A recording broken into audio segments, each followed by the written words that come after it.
ناظرین السلام علیکم، میں احمد راحیل پاشا آپ تمام ناظرین کا پروگرام جشن آمد رسول صلی اللہ علیہ وآلہ وسلم میں دلی خیر مقدم کرتا ہوں۔ ناظرین، یہ ایک ایسا پروگرام ہے جس میں آپ حضور صلی اللہ علیہ وآلہ وسلم کی تعلیمات کے متعلق، ان کی سیرت کے متعلق مختلف گوشوں میں حضور صلی اللہ علیہ وسلم نے کیا ارشاد فرمایا ہے اس کے متعلق سوالات کر سکتے ہیں اور اپنی فرمائش پر حمد اور نعت بھی سن سکتے ہیں۔ آپ کے سوالوں کے جوابات دینے کے لیے اور ہم سے گفتگو کرنے کے لیے حیدرآباد سے ہمارے ساتھ جڑ رہے ہیں پروفیسر مولانا سید علیم اشرف جائسی صاحب، شعبہ عربی، مولانا آزاد نیشنل اردو یونیورسٹی حیدرآباد۔ مولانا صاحب، آپ کا خیر مقدم ہے ہمارے ساتھ اس پروگرام میں جڑنے کے لیے۔ اور ناظرین، ہماری ایک جو دوسری مہمان ہیں وہ ہیں البینہ قریشی صاحبہ، جو ہمارے ساتھ دہلی سے کچھ دیر کے بعد جڑ جائیں گی۔ تو پروفیسر صاحب، سب سے پہلے ہمارا آپ سے یہ سوال ہے کہ دینی علوم میں اور عصری علوم میں کیا اسلام کوئی فرق یا امتیاز برتتا ہے؟ نحمده ونصلي ونسلم على رسوله الكریم۔ حضرات ناظرین کرام، اسلام جو ہے وہ تعلیم کو غیر معمولی اہمیت دیتا ہے، بلکہ اللہ کے رسول صلی اللہ علیہ وسلم جن کی جشن ولادت کے سلسلے میں ہم یہ پروگرام کر رہے ہیں، آپ کی حدیث ہے، آپ کا فرمان ہے کہ انما بعثت معلما، اللہ تعالیٰ نے مجھے ٹیچر بنا کر بھیجا ہے، اللہ تعالیٰ نے مجھے معلم بنا کر بھیجا ہے۔ اور اللہ کے رسول صلی اللہ تعالیٰ علیہ وسلم پر اللہ تعالیٰ نے جو اپنا آخری کلام نازل فرمایا، اس کی پہلی آیت ہے اقرا، یعنی پڑھو۔ اس سے اندازہ لگتا ہے کہ اسلام علم کو کیسی غیر معمولی اہمیت دیتا ہے۔ اللہ فرماتا ہے هل يستوي الذين يعلمون والذين لا يعلمون، کیا جو جاننے والے ہیں اور نہ جاننے والے ہیں دونوں برابر ہو سکتے ہیں؟ اللہ فرماتا ہے انما يخشى الله من عباده العلماء، اللہ تعالیٰ سے اس کے علم والے بندے ہی ڈرتے ہیں۔ یعنی خوف خدا جو ہے وہ ایمان ہے، نجات کا ذریعہ ہے، اور خوف خدا رکھنے والے وہی لوگ ہیں جو علم والے ہیں، چونکہ جو علم والا ہوگا وہ اللہ کی عظمت کو، اس کی بزرگی کو، اس کی جلالت کو، اس کی شان کو، اس کی رفعت کو وہ جانے گا اور پہچانے گا، اور جو جانے پہچانے گا وہی ڈرے گا۔ اسی لیے اللہ فرماتا ہے کہ علم والی ہی اللہ سے ڈرنے والے ہیں۔ مگر یہ جو تقسیم ہے علم دین کی اور علم دنیا کی، یا عصری اور دینی علم کی جو تقسیم عام طور پر مسلم سوسائٹی میں، مسلم سماج میں مشہور اور معروف ہے، اسلام ایسی کسی تفریق کو جو ہے قبول نہیں کرتا۔ اسلام کے نزدیک علم جو ہے وہ نافع ہونا چاہیے، نفع بخش ہونا چاہیے، دوسروں کو اس سے فائدہ پہنچانا چاہیے۔ اسی لیے کہا گیا ہے اللہم ارزقنا علما نافعا، یہ نہیں کہا گیا کہ اے اللہ ہم کو دینی علم عطا فرما یا ہم کو عصری علم عطا فرما، بلکہ کہا جا رہا ہے اے اللہ ہم کو دعا کے لیے ہم کو کہا جا رہا ہے کہ دعا مانگو کہ اے اللہ مجھے علم نافع عطا فرما۔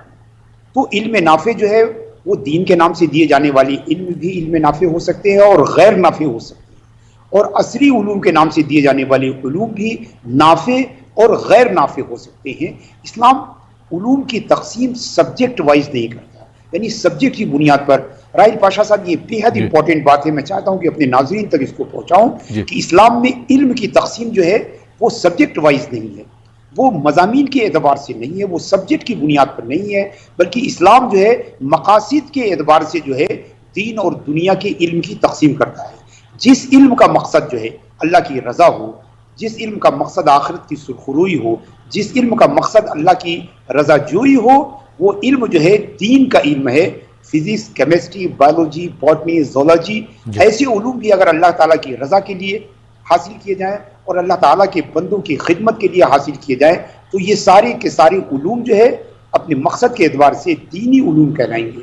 اور اگر کوئی شومی قسمت والا، قسمت کا مارا، اگر فقہ، حدیث اور قرآن کو بھی اس لیے حاصل کرے، اس نیت سے، اس غرض سے، اس آبجیکٹیو کے ساتھ کہ وہ اس کے ذریعے دنیا کمائے گا، تو یہ علوم بھی جو ہے وہ دنیاوی علوم کہلائیں گے۔ تو علم کی تقسیم جو ہے وہ سبجیکٹ وائز نہ ہو کر اسلام میں جو ہے وہ مقصد کے اعتبار سے ہے، جو ہے انٹینشن کے اعتبار سے ہے، ارادے کے اعتبار سے ہے۔ تو اسلام ایسی کوئی تفریق نہیں کرتا ہے۔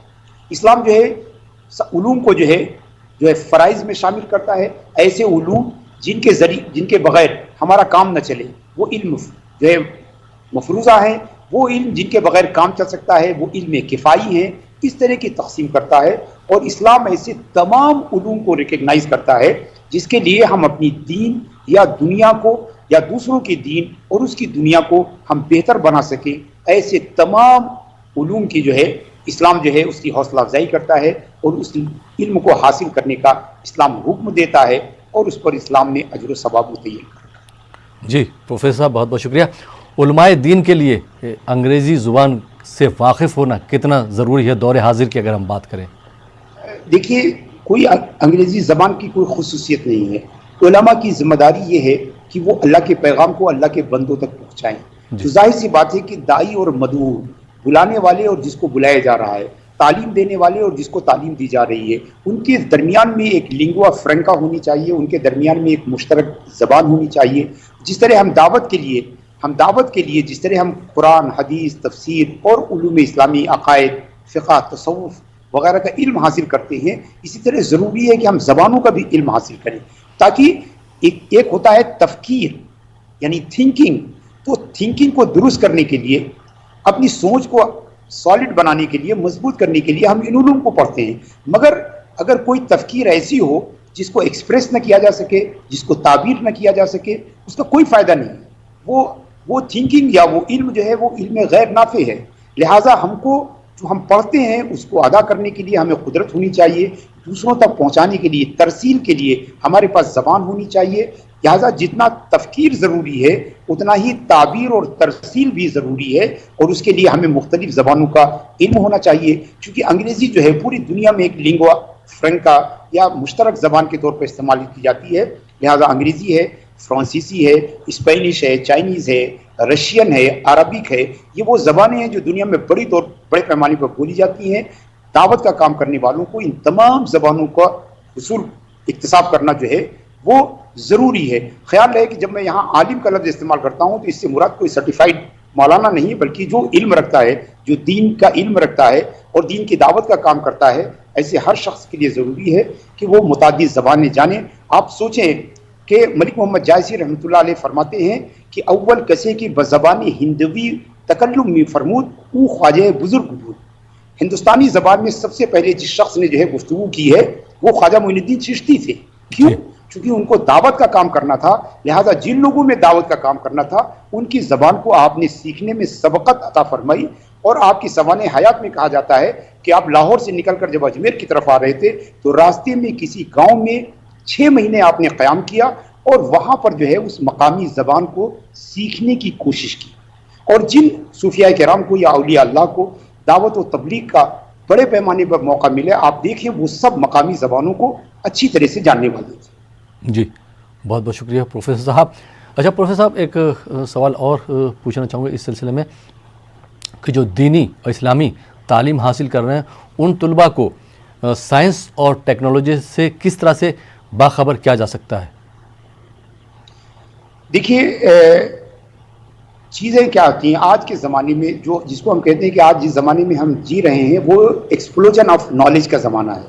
ہم عربی میں اس کو کہتے ہیں تفجیر معرفی. یعنی اتنے علوم و فنون ہو گئے ہیں کہ ایک آدمی تمام علوم میں ماہر ہونا تو کچھ، سارے علوم کا نام بھی یاد نہیں رکھ سکتا. مگر انہی علوم میں کچھ ایسے علوم ہیں جو بے حد ضروری ہیں.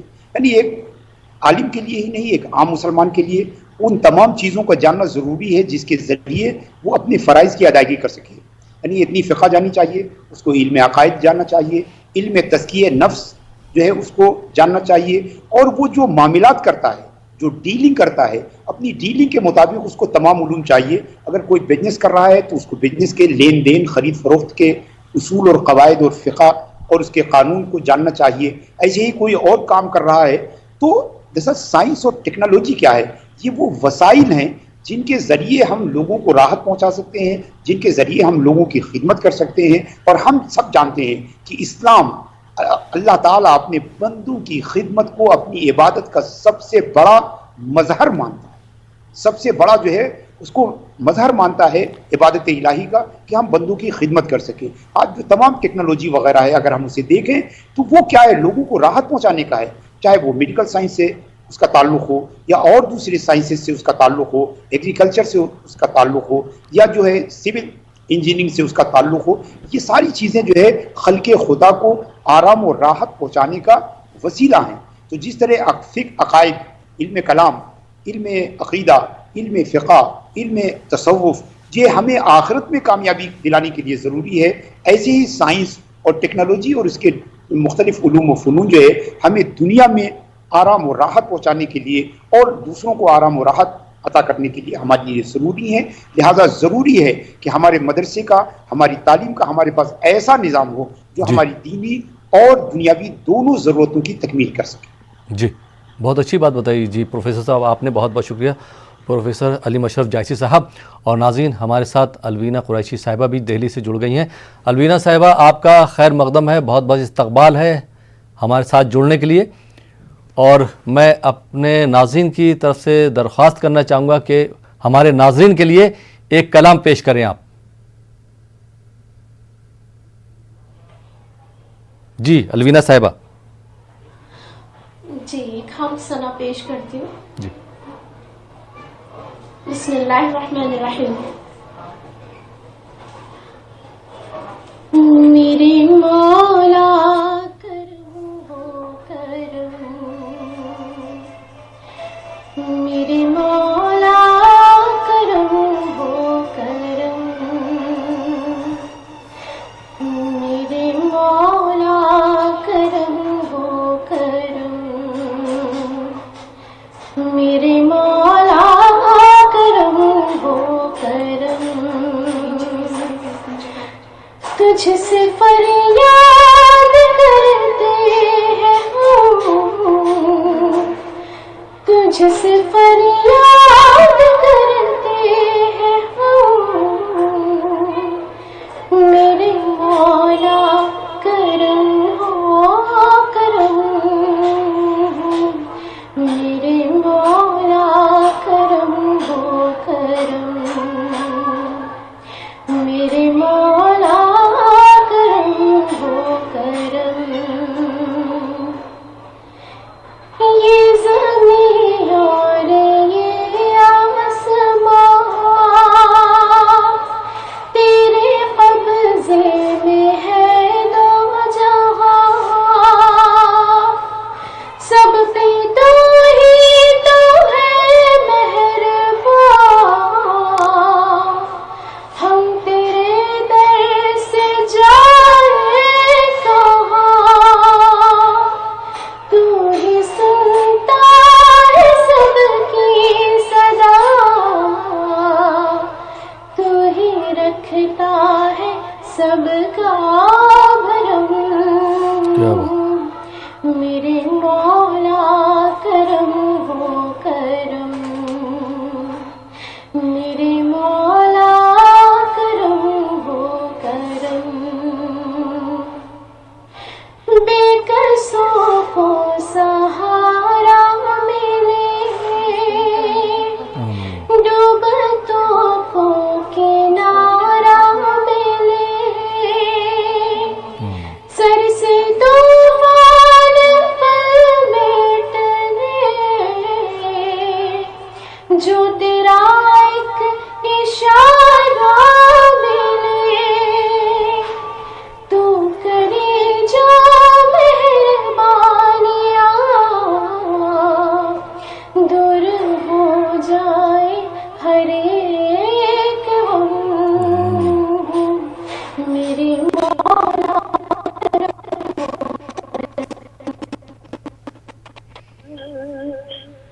تجھ سے فریاد کرتے ہیں ہم، تجھ سے فریاد کرتے ہیں ہم، میرے مولا کرم ہو کرم، میرے مولا کرم ہو کرم، میرے مولا کرم ہو کرم۔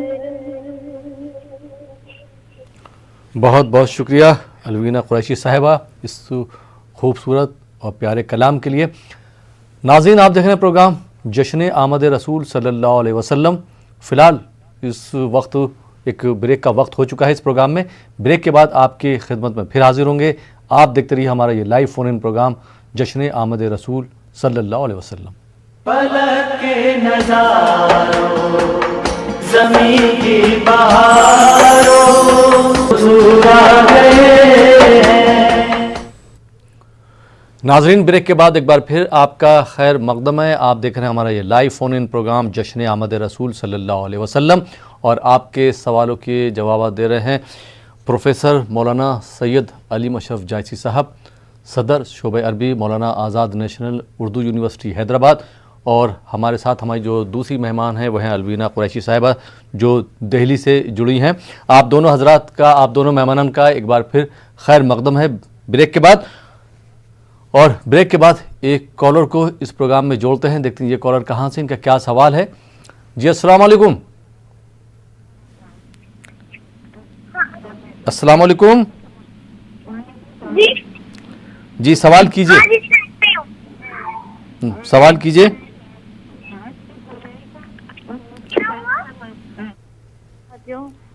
آپ نے ٹی وی کی آواز بڑھا رکھی، میں معذرت چاہوں گا، آپ کا سوال نہیں لے سکتا ہوں. آئیے ناظرین ایک دوسرے کالر کو شامل کرتا ہوں. جی السلام علیکم. وعلیکم السلام. جی محترمہ کہاں سے بات کر رہی ہیں آپ؟ اڑیسہ سے بات کر رہی ہوں. سوال کیجئے.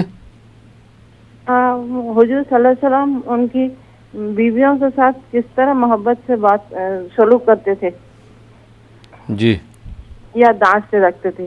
یہی چیز ہے. ٹھیک، بہت بہت شکریہ کال کرنے کے لیے. جی پروفیسر صاحب کیا جواب دینا چاہیں گے اڑیسہ سے جو ہماری بہن نے سوال کیا؟ جی ہاں، تقریباً اس سوال کے بعض حصوں پر کل بھی گفتگو ہوئی ہے.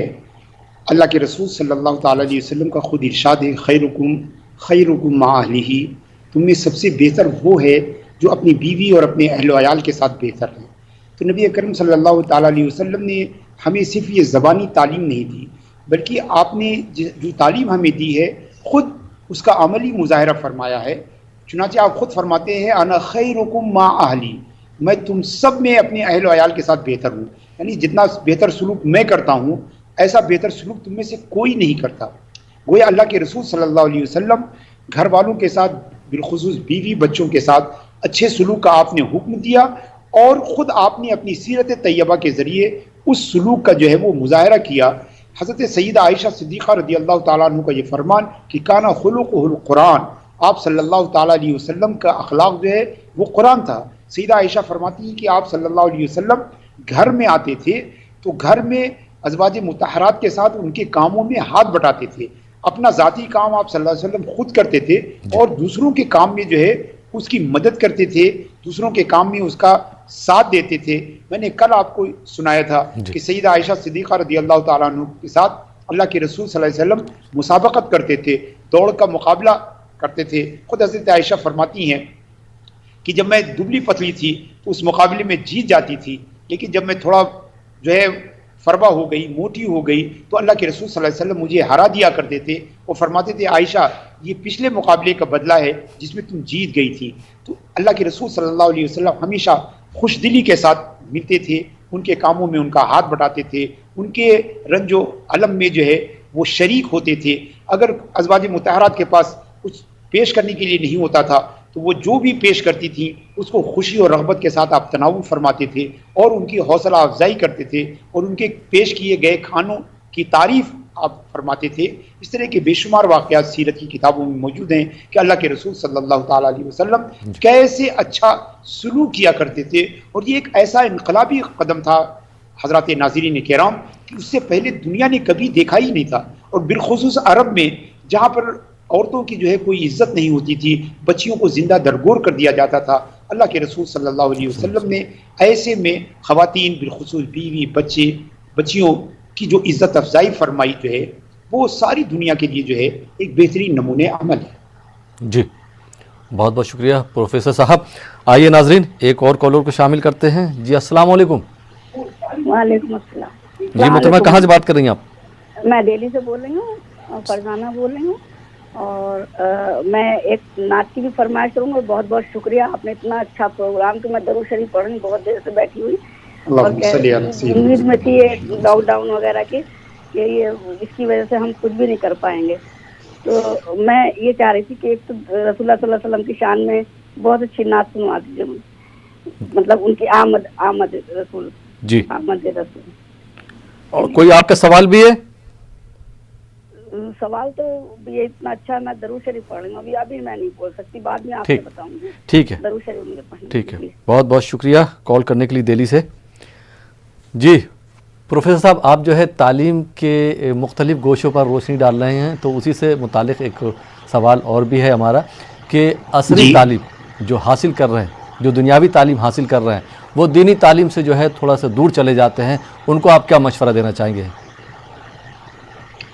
دیکھیے، تعلیم جو ہے وہ ایک اینٹیٹی ہے، ایک یونٹ ہے، ایک اکائی ہے، اور تعلیم کو جو ہے وہ تقسیم نہیں کیا جانا چاہیے. جی. بلکہ ہم کو اپنی ضرورت کے مطابق اپنی تعلیم کا انتظام کرنا چاہیے. ہمارے ہندوستان میں یہ ایک بڑا عجیب تصور بن گیا ہے کہ دینی تعلیم کے لیے مدارس ہوتے ہیں، دنیاوی تعلیم کے لیے اسکول، کالجز اور یونیورسٹیاں ہوتی ہیں. اگر آپ دیکھیں تو یہ سب کانٹیننٹ یعنی بر صغیر جسے کہتے ہیں، اس کے باہر کہیں بھی عالمی اسلام میں جو ہے ایسا کوئی نظام نہیں ہے. آپ پورے عرب میں چلے جائیں، میں ایک طویل عرصے تک وہاں رہا ہوں، اپنی تعلیم کے سلسلے میں عرب میں رہا ہوں، وہاں ایسا کوئی نظام نہیں ہے. بلکہ جس مدرسے میں بچے جو ہے وہ عام تعلیم حاصل کرتے ہیں، اسی میں دین کی بھی تعلیم حاصل کرتے ہیں. تو دراصل یہ بنیادی طور پر جو لارڈ میکالے نے جو ایجوکیشنل پالیسی جو ہندوستان میں بنائی تھی، اس وقت کچھ غیور اور ہمدرد علماء کرام نے مدرسوں کی یہ بنیاد ڈالی تھی. اس کا مقصد یہ نہیں تھا کہ یہ ایک دائمی سلوشن ہے، یہ ایک ٹیمپریری سلوشن کے طور پہ تھا کہ جب ہم اپنے نئے تعلیمی نظام کو بنا لیں گے. آپ دیکھیں مغلوں کے زمانے میں، سلطنت پیریڈ میں، غزنوی عہد میں ہمارے ہاں جو مدارس کا سسٹم تھا، اسی مدارس میں دین اور دنیا دونوں کی تعلیم دی جاتی تھی. جس مدرسے سے جو ہے حاکم، جس مدرسے سے قاضی، مفتی، عالم، خطیب، امام، مؤذن نکلتے تھے، اسی مدرسے سے جو ہے وہ انجینئر، طبیب، حکیم اور جو ہے زراعت وغیرہ کے ماہرین بھی نکلا کرتے تھے.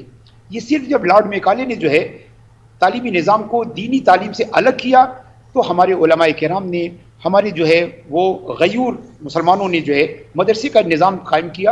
یہ ایک عارضی نظام تھا.